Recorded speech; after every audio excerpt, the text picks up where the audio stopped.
പ്രിയമുള്ള സഹോദരന്മാരെ, അസ്സലാമു അലൈക്കും. ഇമാം അബൂദാവൂദും മറ്റും ഉദ്ധരിച്ച ഹദീസിൽ റസൂലുള്ളാഹി സ്വല്ലല്ലാഹു അലൈഹി വസല്ലമ പവിത്രമായ മാസങ്ങളെ എണ്ണി പറഞ്ഞത് സലാസുൽ മുതവാലിയാത്തുൻ, 3 മാസങ്ങൾ തുടരെ തുടർച്ചയായി വരുന്ന മാസങ്ങളാണ്. ദുൽഖഅദ, ദുൽഹിജ്ജ, മുഹറം. 4ാമത്തെ മാസം പറഞ്ഞ റജബ് മൂന്നർ ഗോത്രത്തിന്റെ പേരിൽ അറിയപ്പെടുന്ന റജബ് മാസവും എന്നാണ്. വിശുദ്ധ ഖുർആൻ പവിത്രമായ മാസങ്ങൾ പറഞ്ഞപ്പോൾ നബി സല്ലല്ലാഹു അലൈഹി വസല്ലം അത് ഏതൊക്കെയാണെന്ന് പറഞ്ഞതിൽ പെട്ടതാണ് ദുൽഖഅദയും ദുൽഹിജ്ജയും മുഹറവും പിന്നെ റജബും. അപ്പൊ നമ്മളുള്ളത് റജബ് മാസത്തിലാണ്. റസൂലുള്ളാഹി സ്വല്ലല്ലാഹു അലൈഹി വസല്ലമ പറഞ്ഞ മഹത്വമല്ലാതെ വേറെ ഒരു മഹത്വം റജബ് മാസത്തിനില്ല. എന്നാൽ പവിത്ര മാസങ്ങളുടെ പേരിൽ ആദരിക്കപ്പെട്ട ഒരു മാസം എന്നതിനപ്പുറം മറ്റൊന്നുമില്ല. ഉമർ റളിയല്ലാഹു അൻഹു പറയുന്നുണ്ട്, ജാഹിലിയ കാലഘട്ടത്തിൽ ജനങ്ങളെല്ലാവരും ഈ റജബ് മാസത്തിന് പ്രത്യേക പോരിശ നൽകി പലതരത്തിലുള്ള പ്രവർത്തനങ്ങളൊക്കെ ചെയ്തിരുന്നു. പക്ഷെ ഫലമ്മ ജാഅൽ ഇസ്ലാമു തുരിക്കാൻ, ഇസ്ലാം വന്നതുകൂടി റജബ് മാസത്തിൽ ചെയ്തുകൊണ്ടിരുന്ന എല്ലാ കാര്യങ്ങളും ഉപേക്ഷിക്കപ്പെട്ടു എന്നതാണ് പിന്നെ പറഞ്ഞത്. അപ്പൊ പിന്നെ ഇസ്ലാം വന്നതോടെ പിന്നെ റജബിൽ എന്തില്ല, മുസ്ലിങ്ങളുമായിട്ട് ബന്ധപ്പെട്ട പ്രത്യേകമായ ആചാരാനുഷ്ഠാനങ്ങളും ഒന്നും ഇല്ല. ഷാഫി മദ്ഹബിന്റെ പ്രസിദ്ധ പണ്ഡിതരാണ് ഇബ്നു ഹജർ അസ്ഖലാനി. അദ്ദേഹത്തിന് ഒരു ചെറിയ റിസാല ഉണ്ട്, ഒരു ലഘുലേഖ, തബീയുൽ അജബ് ഫീ ഫദ്ലി ഷഹ്രി റജബ് എന്ന.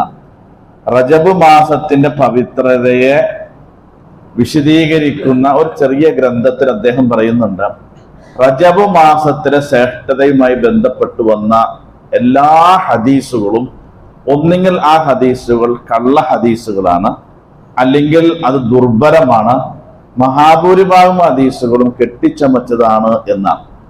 അദ്ദേഹം ഒരു 10-12 ഹദീസുകൾ എടുത്ത് ഉദ്ധരിക്കുന്നുണ്ട്. അതിൽ ഒന്നാമത് കൊടുത്ത ഹദീസ് എന്ന് പറഞ്ഞാൽ റജബ് മാസത്തിൽ മിഅ്റാജ് നോമ്പ് എന്ന് പറഞ്ഞ് ജനങ്ങൾ അനുഷ്ഠിക്കുന്ന നോമ്പ്, അങ്ങനെ ഒരു നോമ്പ് നബിയിൽ നിന്ന് സ്ഥിരപ്പെട്ടിട്ടില്ല. ആ ഹദീസ് സ്ഥിരപ്പെടാത്ത ഹദീസാണ്. മാത്രമല്ല ഹദീസ് നബിയുടെ പേരിൽ കെട്ടിച്ചമച്ചതാണ് എന്ന് പോലും അദ്ദേഹം അതിൽ സൂചിപ്പിക്കുന്നുണ്ട്. അങ്ങനെ കുറെ ഹദീസുകൾ പറയുന്നുണ്ട്. അപ്പൊ നോമ്പ്, പ്രത്യേകമായ നോമ്പ് റജബ് മാസത്തിൽ സ്ഥിരപ്പെട്ടിട്ടില്ല. ഇത് മിഅ്റാജ് നോമ്പ് എന്ന് പറഞ്ഞിട്ട്. പിന്നെ നമ്മൾ സാധാരണ ആളുകളൊക്കെ പറയുകയൊക്കെ ചെയ്യുന്നതാണ് ഒരു അല്ലാഹുമ്മ ബാരിക് ലനാ ഫീ റജബിൻ വബല്ലിഅനാ റമളാൻ എന്നൊക്കെ പറയുന്ന ശഅബാൻ വബല്ലിനാ റമളാൻ. അല്ലാഹുവേ, റജബിലും ശഅബാനിലും നീ ബർക്കത്ത് നൽകണേ, റമളാനിലേക്ക് ഞങ്ങൾ എത്തിക്കണേ എന്നുള്ളത്. ഒരു പക്ഷെ അതിന്റെ ആശയം നമുക്ക് ശരിയായിട്ട് തോന്നിയേക്കാം. പക്ഷെ അത് നബി പറഞ്ഞു എന്ന് പറയുമ്പോൾ അത് ഗൗരവമാണ്.